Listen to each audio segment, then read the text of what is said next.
Facebook अकाउन्टको mobile number कसरी change गर्ने, नयाँ नम्बर कसरी एड गर्ने र पुरानो नम्बरलाई कसरी डिलिट गर्ने यस भिडियोमा तपाईहरुलाई बताउनेछु। भिडियो अन्तिमसम्म हेर्नुहोला।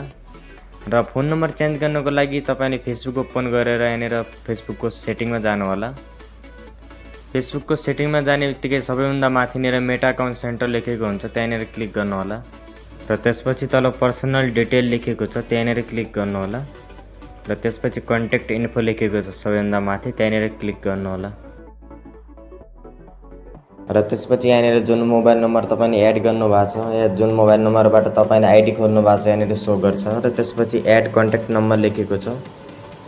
तपाईले नयाँ नम्बर यहाँबाट एड गर्न सक्नुहुन्छ र पुरानो नम्बरलाई कसरी हटाउने त्यो पनि बताउने छु मैले, भिडियो हेर्दै गर्नुहोला। र पहिला हामीले नयाँ नम्बर एड गरौँ। एड न्यू कन्ट्याक्ट लेखेको छ, त्यसमा क्लिक गरौँ र एड मोबाइल नम्बरमा थिचेर नयाँ नम्बरलाई पहिला एड गरौँ। पहिले चाहिँ नेपालको नम्बर थियो, आइडी नेपालबाट बनाएको, अहिले चाहिँ इन्डियामा भएको कारणले गर्दाखेरि मैले यहाँनिर इन्डियन नम्बरलाई चेन्ज गर्न चाहेर यहाँनिर इन्डियन नम्बर हालेँ यहाँनिर। र त्यसपछि आफ्नो फेसबुकमा टिक गरेर नेक्स्टमा क्लिक गरिदिनु पर्ने हुन्छ नम्बर राखिसकेपछि।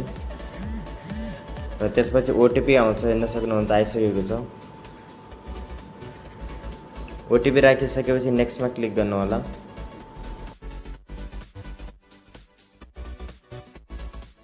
हेर्न सक्नुहुन्छ यहाँनिर चेन्ज भइसकेको छ, दुईटा नम्बर थियो अहिले चाहिँ तीनवटा नम्बर आइसकेको छ। र यहाँनिर एउटा नम्बरलाई पुरानो नम्बरलाई हटाउनको लागि तपाईले त्यो पुरानो नम्बरमा क्लिक गर्नुहोला। र त्यसपछि डिलिट नम्बर लेखेको छ, त्यहाँनिर क्लिक गरेर डिलिटमा क्लिक गर्नुहोला। र त्यसपछि आफ्नो फेसबुकको पासवर्ड राखेर यहाँनिर कन्टिन्यूमा क्लिक गर्नुहोला। र त्यसपछि यो नम्बर यहाँनिर डिलिट भइसक्नेछ। र पासवर्ड राखेर कन्टिन्यूमा क्लिक गरिसक्ने बित्तिकै यो नम्बर डिलिट नै भइहाल्छ यहाँबाट। र मैले चाहिँ यहाँनिर यो नम्बरलाई हटाउन चाहिनँ, नेपाल गएपछि मैले यो नम्बर युज गर्ने गर्छु, र त्यसैले मैले चाहिँ डिलिट गर्न चाहिनँ यहाँनिर यो नम्बरलाई। यसरी नै तपाईले पनि नयाँ नम्बर एड गर्न सक्नुहुन्छ। र भिडियो यहाँसम्म हेर्नुभयो। भिडियो राम्रो लाग्यो भिडियोलाई लाइक गर्ने, च्यानललाई सब्स्क्राइब गरिदिनु होला। धन्यवाद।